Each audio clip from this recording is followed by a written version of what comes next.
To maintain a bow saw, remove the cover. It's important to keep it clean after each use, so using a stiff pad like so to get rid of any debris, or alternatively a good stiff wire brush to clean down the blades is a safe way to keep your hand off the cutting edge. Going along both sides.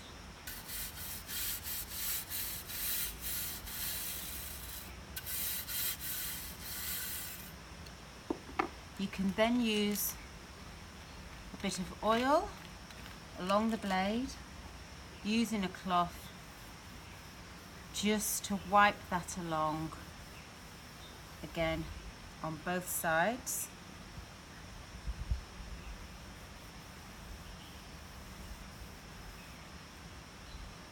And then replacing the cap like so.